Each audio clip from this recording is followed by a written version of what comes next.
முத்து சவாரி கிளம்பலான்னு சொல்லிட்டு கரெக்டாக வரலான்ட்டு ரூம்லேருந்து வெளில வராங்க. அப்பன்னு பார்த்து கரெக்டாக இங்கே விஜயா எல்லாரும் அங்கே யாரும் இல்லையே அப்படின்னு சொல்லிட்டு பதுங்கி அப்படியே போய் கீழே எண்ணெய் ஊற்றி விட்றாங்க. இதையும் முத்து பார்த்துட்டே தான் இருக்கிறாரு. பார்த்தது மட்டும் இல்லாமல் கையில் இருக்கிற ஃபோனில் ரெக்கார்ட் பண்ணவும் செய்கிறாரு. அதுக்கப்புறம் எதுக்கு அம்மா இப்படி பண்ணிட்டு இருக்காங்க தெரியலையே அப்படின்னு சொல்லி நினச்சி என்னென்னு போய் கேட்கலாங்க போகிறதுக்குள்ளே அதுக்குள்ளே வந்து முத்துக்கு சவாரிக்காக கால் வருது. அப்போ ஃபோன் பேசிட்டு அந்த பக்கமாக போயிடுறாரு. அப்பன்னு பார்த்து கரெக்டாக வந்து இங்கே அண்ணாமலை வாக்கிங் முடிச்சுட்டு வரப்போ வந்து கரெக்டாக அதுலேயே காலை வச்சு வலிக்கூட்டு கீழே விழுந்துரும் செஞ்சிடறாங்க. உடனே கூப்பாடு போட்டு எல்லாம் அவனால தான் இவளுக்கு இவ வீட்டில் இருந்தால் இப்படி தான் நடக்கும். நான் தான் படித்து சொன்னேங்க. அந்த அம்மா அப்படி சொல்லிட்டு போனாங்க இல்லைங்க, யாரும் நம்ப மாட்டேன்னு சொல்லிட்டீங்கல்ல, இப்போவாது நம்புறீங்களா? அவள் இங்கே வீட்டில் இருக்கிற வரைக்கும் உங்களுக்கு ஏதாவது பிரச்சனை வரத்தான் செய்யுங்க. அவளை வீட்டை விட்டு வெளில அனுப்புங்க அப்படின்னு சொன்னால் யாரும் கேட்கவே மாட்டேங்கிறீங்களே அப்படிங்கிற மாதிரி வந்துட்டு உடனே வந்து சீனை போட்டு நடிச்சிட்டே இருக்காங்க. அப்போ கரெக்டாக முத்து ஃபோன் பேசிட்டு வராங்க. வந்தோடனே என்னாச்சுப்பா வாப்பா ஹாஸ்பிட்டல் போகலாம் அப்படின்னு சொல்லிட்டு பதறிடுறாரு. ஏமா எதுக்குமா அப்படி பண்ணீங்க அப்படின்னு சொல்லி கேட்குறாங்க. நான் என்னடா பண்ணேன், உன் பொண்டாட்டி இங்கே இருக்கிறதுனால தான் இப்படியெல்லாம் ஆயிட்டு இருக்குது. யார் சொன்னால் கேட்குறீங்க, அவளை இந்த வீட்டை விட்டு வெளில அனுப்புன்னு சொன்னால் யாரும் கேட்க மாட்டேங்கிறீங்க. பாரு உங்கள் அப்பாவுக்கு இப்படி ஆனது காரணமே அவள் தான், முழுக்க இவன் மட்டும்தான் காரணம் அப்படின்னு சொல்கிறாங்க. அத்தை நான் என்னங்கத்த பண்ணேன், நான் சிவனேன்னு அங்கே கிச்சனில் நின்று வேலை தானே பார்த்துட்டு இருந்தேன், நான் என்ன பண்ணேன் அப்படின்னு சொல்கிறாங்க. நீ எதுவும் பண்ணலினாலும் உங்களோட ராசி அப்படி இல்லைடா, அப்படி தானே இருக்குது. ஒழுங்கா இங்கே நீ நல்லவளாக இருந்தா இவருக்கு எதுவும் ஆயிடக்கூடாது நீ நினச்சினா இந்த வீட்டை விட்டு வெளில கிளம்பி போயிரு.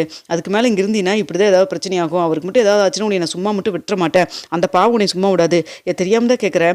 அவர் உன்னைய எப்படி பார்த்து நான் வாக்கு கொடுத்துட்டேங்கிற ஒரே பேச்சு இதுக்காக, உங்கள் அப்பா கிட்ட வாக்கு கொடுத்துட்டேங்கிறதுக்காக உன்னையே வந்து மருமகளாக வீட்டுக்கு கூப்பிட்டு வந்தார்ல, அந்த நல்ல மனுஷன் நல்லா இருக்கும்னு நினைக்க மாட்டியாடி நீயே? கொஞ்சம் கூட உனக்கு நன்றி விசுவாசமெல்லாம் கிடையாதா அப்படிங்கிறாங்க. அப்போ கரெக்டாக மனோஜ் வந்துட்டு அது சரி அவமா அவங்களுக்கு நல்ல வாழ்க்கை கிடச்சிச்சுனாவே போதும், அவள் அப்பா எப்படி இருந்தால் அவங்களுக்கு என்ன அப்படின்னு சொல்கிறாங்க. இங்கே பாதுங்க போதும் நிறுத்துங்க, நீங்கள் உங்கள் அப்பா மேலே வச்சிருக்கிற பாசத்தை விட நான் வச்சுக்கிற பாசம் ரொம்ப அதிகம் தான் அப்படிங்கிற மாதிரி சொல்கிறாங்க. இதை பார்த்துருக்கிற முத்துவம் அம்மா என்னம்மா பேசி முடிச்சிட்டிங்களா அப்படின்னு சொல்லிட்டு இருக்கிறாங்க. என்னடா பேசி முடிச்சிட்டிங்களான்னு சொல்கிறேன் அப்படின்னு சொல்லி கேட்குறாங்க. இல்லை இந்த எண்ணெய் யார் கொட்டி விட்டாங்க அப்படின்னு சொல்லி கேட்குறாங்க. அது வந்து யாராவது கொட்டியிருப்பாங்க அப்படிங்கிற மாதிரி சமாளிக்கிறாங்க. இந்த எண்ணெய் யார் கொட்டினாங்கன்னு நான் சொல்லட்டுமா அப்படின்னு சொல்கிறாங்க. இதை பார்த்துருக்கிற ரவின்ட்டு யாரா கொட்டினாங்க, வேணும்னே யாராவது கொட்டியிருப்பாங்களா என்ன அப்படின்னு சொல்கிறாங்க. ஆமாண்டா வேணுன்னே தான்டா பண்ணியிருக்கிறாங்க அப்படின்னு சொல்கிறாங்க. என்னடா சொல்கிற அப்படின்னு சொல்லி கேட்குறப்போ இங்கே பாரு இந்த வீடியோவை அப்படின்னு சொல்லிட்டு வீடியோவை காமிக்கிறாங்க. பார்த்தா அதில் கரெக்டாக விஜயா தான் எண்ணெயெல்லாம் கொட்டி விட்டுருக்காங்க. இதை பார்த்துட்டு இருக்கிற அண்ணாமலை அந்த வீடியோ வாங்கி பார்த்துட்டு உனக்கெல்லாம் அறிவே இருக்காதா அப்படின்னு சொல்லிட்டு சட்டுன்னு வந்துட்டு செவினியை பார்த்து விஜயா கண்ணத்துலேயே அடிச்சிடுறாங்க. இல்லைங்க அது வந்து அப்படின்னு சொல்லி சொல்கிறப்போ உனக்கெல்லாம் புத்தியே வராதா, எத்தனை தடவை சொன்னாலும் நீ எல்லாம் கேட்கவே மாட்டியா, நீ ஏன் இப்படிலாம் பண்ணிட்டு இருக்கிற நீ அப்படின்னு சொல்லி கேட்குறாங்க. இல்லைங்க அது வந்து அப்படின்னு சொல்கிறப்போ இங்கே பாரு அவளை வீட்டை விட்டு வெளில அனுப்புன்னு நீ முடிவு பண்ணிட்ட. எனக்கு என்னமோ அந்த குறி சொல்கிறாமா வந்து நீ வச்ச ஆளாக இருக்குமோன்னு எனக்கு சந்தேகமாக இருக்குது அப்படின்னு சொல்லிட்டு இருக்கிறாங்க. ஐயோ நானில் ஒன்றும் இது பண்ணலங்க, அப்போ எப்படி உனக்கு அந்த அம்மாவை தெரியும், யார் மூலமாக அந்த அம்மா இங்கே வந்தாங்க அப்படின்னு சொல்லிட்டு இங்கே அண்ணாமலையும் கேட்குறாரு. அப்போ வந்துட்டு எனக்கு தெரியாதுங்க, எனக்கு தெரியாது. இப்போ நீ யார் நீ சொல்லி தானே வந்தாங்க, யார்கிட்ட சொன்னேன், யார் மூலமாக அவங்களுக்கு தெரிஞ்சுது, பார்வதி மூலமாவா? இல்லைங்க அப்படின்னு சொல்லி இப்போ வேறு யார் அப்படின்னு சொல்லிட்டு சிந்தாமணி தான் அப்படின்னு சொல்லி பார்த்தியாப்பா, சிந்தாமணிக்கும் மீனாவுக்கும் ஆகவே ஆகாது, சிந்தாமணி தான்ப்பா அந்த அம்மாட்ட ஏதோ சொல்லி கொடுத்து கெடுத்துருக்குது அப்படின்னு சொல்லி சொல்கிறாங்க.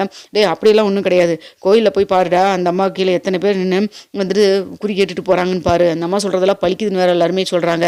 இப்படி இருக்கிறப்போ நீ என்னடா எப்படி சொல்கிற அப்படின்னு சொல்கிறாங்க. எந்த கோயில்னு சொல்லுங்க பார்க்கலாம் அப்படின்னு சொல்கிறாங்க. அப்போ நம்ம வீட்டு பக்கத்தில் இருக்கிறதுல அந்த கோயில் தான் அப்படின்னு சொல்லி சொல்கிறாங்க. சரி ஓகே நான் இப்போவே போய் பார்க்குறேன் என்ன ஏதுன்னு அப்படின்னு சொல்லிட்டு அங்கே உடனே கோயிலுக்கு போகிறாங்க. அங்கே போனதுக்கு மட்டும் இல்லாமல் இங்கே குறி சொல்கிற அம்மா வருதா ரெகுலராக, அது மட்டும் இல்லாமல் இங்கே வந்து சொல்கிறவங்களாம் வந்து இவங்க சொல்கிறவங்களுக்கெல்லாம் அப்படி சொன்னதெல்லாம் அப்படியே பழிக்குதுன்னு சொல்கிறாங்க. அப்படியே அங்கே சாமின்னு சொல்லிட்டு அங்கே இருக்க அவங்ககிட்ட கேட்டு பார்க்குறாங்க. அப்படியெல்லாம் எனக்கு தெரிஞ்சு இங்கெல்லாம் ரெகுலராக வந்து யாரும் குறி சொல்கிறவங்களா வரலையே அப்படின்னு சொல்கிறாங்க. நல்லா யோசிச்சு சொல்லுங்க சாமி, ஏங்க நாங்கள் கிட்டத்தட்ட 25 வருஷமாக இங்கே தான் கோயிலில் இருந்துகிட்ருக்கேன் நான், எனக்கு தெரியாதுங்களா அப்படின்னு சொல்லிட்டு இருக்கிறாங்க. அப்படிங்களா அப்படின்னு சொல்லி பேசிட்டு இருக்கிறப்போ இங்கே சிசிடிவி கேமரா ஏதாவது இருக்குமா அப்படின்னு சொல்லி கேட்குறாங்க. இருக்குது முத்து அப்படின்னு சொல்லி சொல்கிறாரு அங்கே இருக்கிற சாமியும். அப்போ பக்கத்தில் இருக்கிற சிசிடிவி கேமரா செக் பண்ணுறாங்க. அப்போ பார்த்தா சிந்தாமணி சைடில் போய் அந்த அம்மாவுக்கு பணம் கொடுக்குற விஷயம் இது எல்லாமே இதில் இருக்குது. இது எல்லாத்தையும் ஃபோனில் எடுத்துக்கவும் செஞ்சிடறாரு. வீட்டுக்கு நேராக போகிறாரு. போயிட்டு இங்கே வாமா அப்படின்னு சொல்லி கூப்பிட்றாங்க. அண்ணாமலே அப்போ தான் ஹாஸ்பிட்டல் போயிட்டு வந்துட்டு உட்காந்துக்கிறாரு. அப்போ கை பரவாயில்ல இல்லைப்பா உங்களுக்கு அப்படின்னு சொல்கிறாங்க. அதெல்லாம் ஒன்றும் இல்லைடா லைட்டாக தான் இதாக இருக்குது, ஒன்றும் பிரச்சனை இல்லைன்னு சொல்லிட்டு ஊசி போட்டு எனக்கு மெடிசன் கொடுத்துட்டாங்க அப்படின்னு சொல்கிறாங்க. இங்கே மனோஜ் விஜயா அண்ணாமலை எல்லாருமே வந்துடுறாங்க. மீனாவும் ஏங்க என்னாச்சு, கோயிலுக்கு போய் ஏதோ பார்க்குறேன்ட்டு போனீங்களே என்னாச்சு அப்படின்னு சொல்கிறாங்க. அம்மா என்னமோ சொன்னீங்களே, யார் தெரியுமா அதை அமுச்சு விட்ருக்குறாங்க, இந்த வேலையெல்லாம் பண்ணது சிந்தாமணி தான், நான் சொன்னால் நீங்கள் நம்ப மாட்டீங்க, இந்த வீடியோ பாருங்க அப்படின்னு சொல்கிறாங்க. அதில் அந்த அம்மாவுக்கு தனியாக கூட்டிகிட்டு போய் பணம் கொடுக்குறது, அது மட்டும் இல்லாமல் உங்களுக்கு நீங்கள் சொன்ன வாக்கெல்லாம் பழிச்சிச்சுன்னு சொல்லி சொன்னவங்களுக்கு பணத்தை ஷேர் பண்ணி கொடுத்துரு, கொஞ்ச நாளைக்கு இந்த ஊர்லேயே இருக்காது அப்படின்னு சொல்லி சொல்கிறது எல்லாமே இதில் ரெக்கார்ட் ஆகிருக்கு. இதை பார்த்துட்டு இப்போ என்ன சொல்கிறீங்க அப்படின்னு சொல்லி கேட்குறாங்க. இதை பார்த்தோன்னா விஜயாவுக்கு தூக்கி வரி போடுது. அப்போ இதெல்லாம் சிந்தாமணியோட வேலையா, என்னை 2 நாள் எப்படி பதற போய் வச்சுட்டா, அவள் சும்மா விடக்கூடாது அப்படிங்கிற மனசுக்குள்ள நினைக்கிறாங்க. படித்து சொன்னாலும் நீ கேட்குறிய அந்த சிந்தாமணியோட சாவகாசம் வேண்டான்ட்டு எப்படி பார்த்து குடும்பத்தையே கெடுத்து குடிச்சு ஒரு பண்ணிட்டு இருக்கா. அவள் பேச்சை கெட்டு நீயும் வந்துட்டு மீனா வெளில அனுப்பிடும் அப்படிங்கிறக்காக எண்ணெய் ஊற்றி வச்சிருக்கேன், நான் வந்து காலை வச்சு கீழே விழுட்டுன்னு.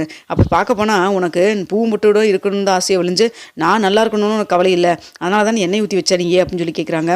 ஐயோ அப்படியெல்லாம் ஒன்றும் கிடையாதுங்க, எப்படியாவது ஒரு சின்ன அடிப்பட்டு அதோடு போனாலும் பரவாயில்ல, நீங்கள் நல்லா இருக்கணும்ல அதனால தாங்க அப்படிலாம் நான் பண்ணிட்டேன் அப்படின்னு சொல்கிறாங்க. போது விஜய், இதுக்கு மேலே வந்துட்டு மீனா மேலே ஏதாவது பழியை போட்டு வீட்டை விட்டு அனுப்பணும், அதை பண்ணு இதை பண்ணு ஏதாவது எக்கு தப்பாக பண்ணிட்டு இருக்காத.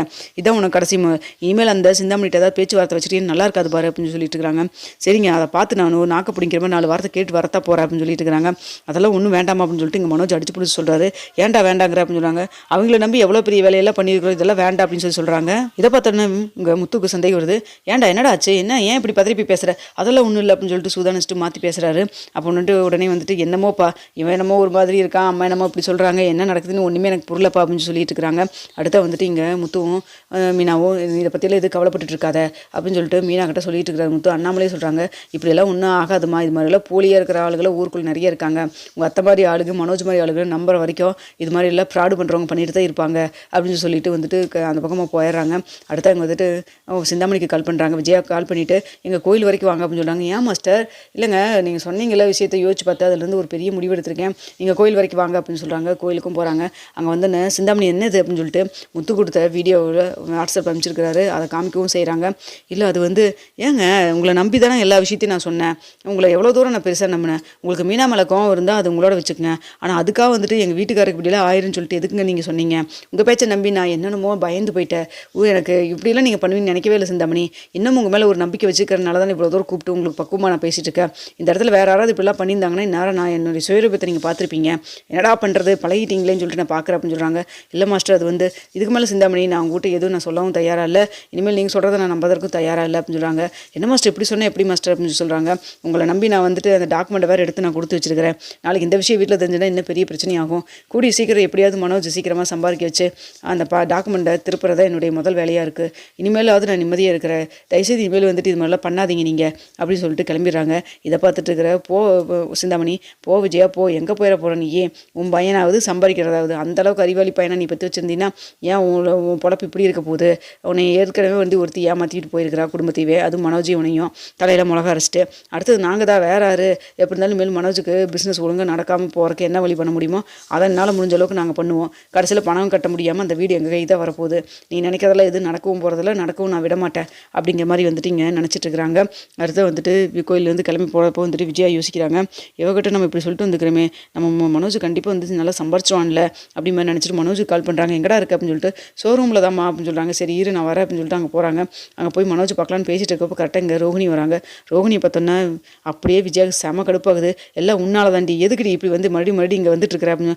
இல்லை ஆண்டி, பிஸ்னஸ் விஷயமா, நீ பிஸ்னஸ் விஷயமா சொல்லி பேச இதெல்லாம் போதும், அதான் அவனுக்கு உனக்கு எந்த இதுலேயும் சொல்லியாச்சுல, உனக்கு கொடுக்க வேண்டிய பணம் எல்லாத்தையும் கொடுத்து எல்லாம் ஃபைசூல் பண்ணியாச்சுல, இனிமேல் அவங்ககிட்ட பேசுறதுக்கு என்ன இருக்குது, இனிமேல் இந்த பக்கம் ஏதாவது வந்தேன்னு வச்சுக்கோ அதுக்கப்புறம் நல்லா இருக்காது பார்த்துக்கோ, ஏற்கனவே கோர்ட்டில் கேஸ் போயிட்டு இருக்கு தெரியல, இதுக்கு மேலே இங்கே இந்த பக்கம் வந்தீங்கன்னா நல்லா இருக்காதுன்னு சொல்லிட்டு ரொம்ப கோவமாக பேசிட்டு இருக்காங்க.